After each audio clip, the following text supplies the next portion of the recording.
Two boys are fishing at the lake. Boy 1. Oh, look over there. In the sky, a light. Small. Flickering. Boy 2. Must be a plane. Boy 1. A plane doesn't move like that. The light accelerates. It grows bigger. It lowers, heading straight for the lake. Boy 2. Oh, crap. Boy 1. Let's get out of here. They drop everything. Run toward the woods. The sound of the water behind them seems to chase them, mixed with a low, constant hum. Boy 1 slows down. Stops, brings a hand to his head. His eyes close. He falls forward, as if fainting, into the mud. Boy 2. Hey. Get up. The light now illuminates half the shore. Boy 2, panicked, steps back and then runs into the trees. The next morning the boss calls them again to his office. Boss. A new case happened last night. Two boys were fishing. They saw a bright light. One ran away, the other said he was abducted and interrogated by aliens. Banani. Was he drunk? Boss. The police received over 100 calls. Sightings. Lights in the sky. All in the same area. Papaia. And where is it? Boss. A few hours from here. He slides a folder to Igor. Inside, testimonies, maps, a still image from a surveillance camera. Boss. I want you to go there. Immediately. Ravioli. But I have lunch in 20 minutes. Igor. Take lunch with you. Maybe we'll offer it to the aliens. Ravioli. Hey. Ravioli doesn't share. The boss sighs, pointing to the door. The phone in Papaia's office rings. Papaia picks up the receiver. Papaia. Hello. Odd Boots, anxious voice. It's me. Odd Boots. I want to talk, but I'm not crazy, okay? Papaia. Relax, I know. You're not crazy. Odd Boots. Really? Papaia. Yes. And you're not alone. There are other cases, like the one at the lake. Strange lights, sightings. Odd Boots. I want to talk in person only. No phone. Papaia. Fine. We'll listen in person. Bring everything you can. Click. The line goes dead. Papaia stays holding the receiver, thoughtful. At the coffee machine, the four grab a quick coffee. Paco is with them. Papaia. Paco, you have to understand. First there was Odd Boots, his car stopped suddenly, in the middle of nowhere. He saw a huge light and says he was abducted by aliens. Paco. Really? Papaia. Yes. And at the exact same time the airport radar records an anomaly. 3 kids camping nearby that night, same hour, same light. Paco. MH. Papaia. And last night, 2 more boys fishing, one runs away terrified, the other says he was abducted and interrogated. Paco. Interesting. Papaia. The police have received hundreds of calls from different, independent people. Nobody wants to talk, but the stories match. Paco. I see, but the Bible doesn't support life on other planets. Papaia. I know, but at least a clue, something. Paco. Talk to the abducted people. They know more than you. Papaia sighs, looks at the coffee he just paid for. And I even bought you coffee. Paco, shrugging. Drink it and go. Answers don't come for free. Papaia shakes his head, grabs the coffee, and heads toward the car. Outside, just in front of Nasal, Papaia has a brilliant idea: walk down the street, stopping anyone who passes. A chubby man with binoculars and an explorer's hat walks by. Papaia. Excuse me, have you seen UFOs? Chubby man. Yes. I've been tracking them for years. They have secret plans, they control minds. Then a well-dressed man in his 60s passes. Papaia. Excuse me, have you seen UFOs? Man. UFOs? Are you crazy? Go to work. An elderly woman with groceries passes. Papaia. Excuse me, have you seen UFOs? Woman. Lights? Here. Have you all been drinking? A teenager with headphones and a skateboard passes. Papaia. Excuse me, have you seen UFOs? Teenager. UFOs? Meh, not today, I'm listening to my podcasts. Papaia takes notes, increasingly confused but determined.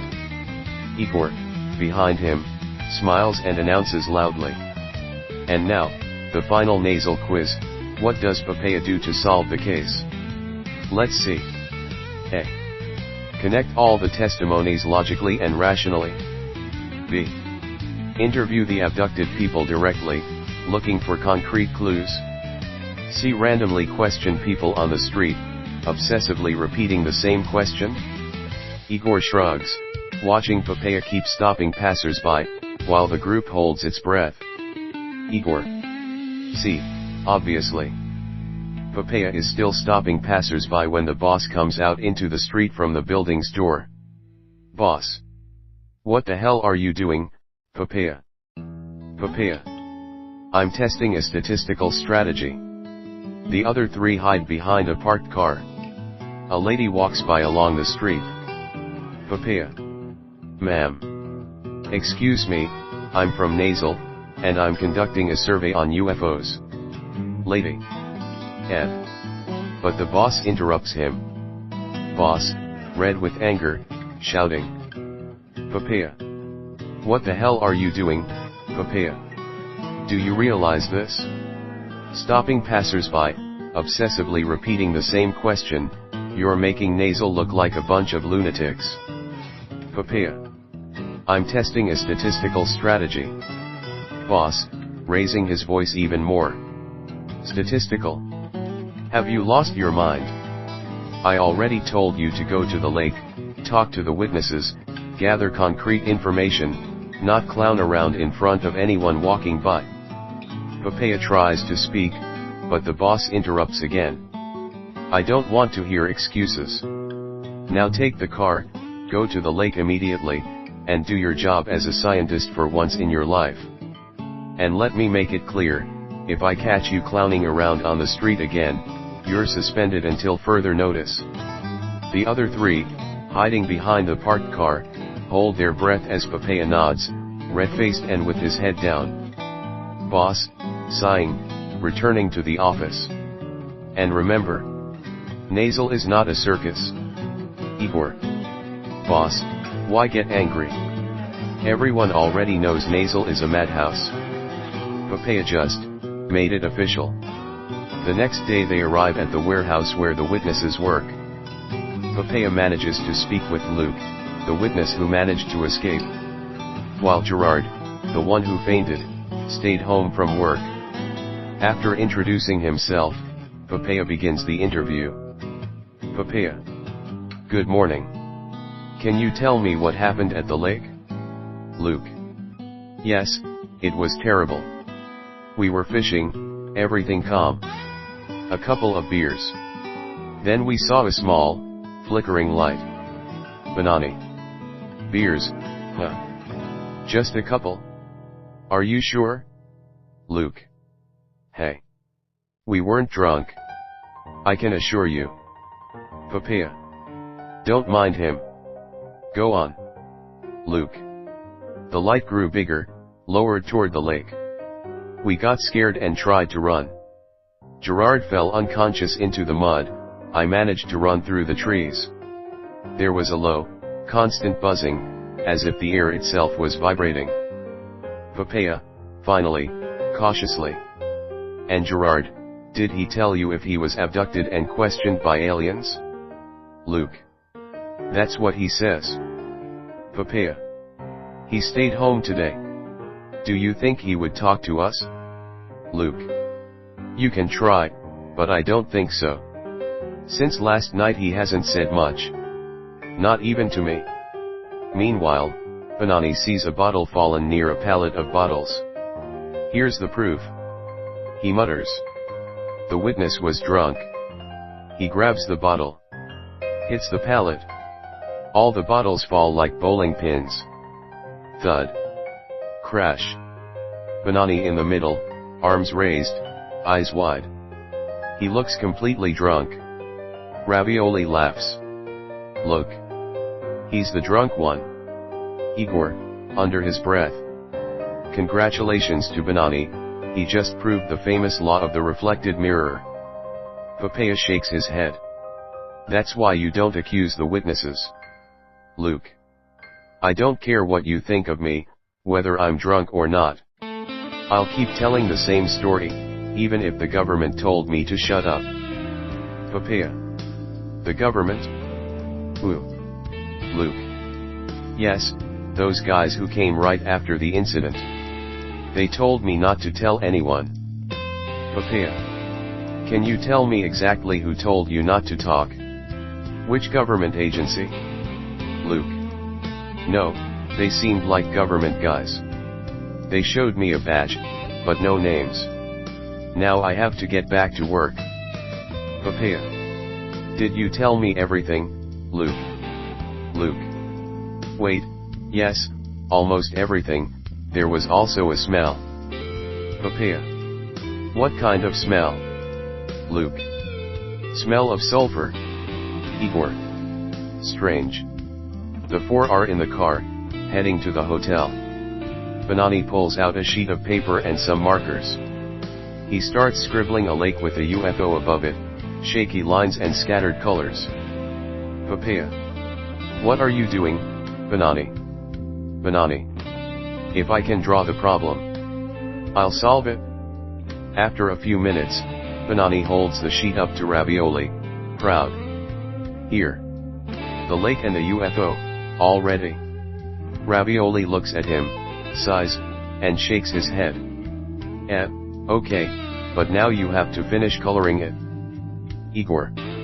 You know what I'm thinking? Let's give the case to the kindergarten kids. Maybe they can draw a better picture than Banani and actually solve the case. Arriving in the hotel lobby, Papaia sits at a table and picks up the phone. Papaia. Hello, Paco. Paco. Papaia. Did you find anything? Papaia. Yes, and there are government guys involved. They seem, well, strange. Paco. Men in black, maybe. Papaia. Exactly. And there's more, a smell. Sulfur. Paco. Sulfur? Interesting, you know, in the Bible it's often associated with demonic activity, the lake of fire, the sulfur pond, serious stuff. Papaia. Okay. Paco. You need to check the religious background of the witnesses. And especially, when you talk to the next one. Odd boots, you need to ask all the right questions. Papaia hangs up the phone. Ravioli. What did he say? Papaia. Sulfur is often linked to demonic activity. Ravioli pales. Ravioli. The devil? Igor. Some people think the Roswell incident happened because the aliens were attracted by the early nuclear tests being done there. Ravioli. Still scared. The devil? I'm not ready to meet him. Papaia. I'm just saying that if they wanted to study us better, at least they would have chosen sober witnesses. Suddenly, a very loud noise, like a roar, interrupts everything. Papaia. It's the aliens. Ravioli. No. The demons. Everyone turns. It's Banani snoring. Igor. Look at this, as soon as Banani touches a hotel sofa, he falls asleep and starts snoring. This is well known. But watch out, The aliens might hear him and decide to come check it out.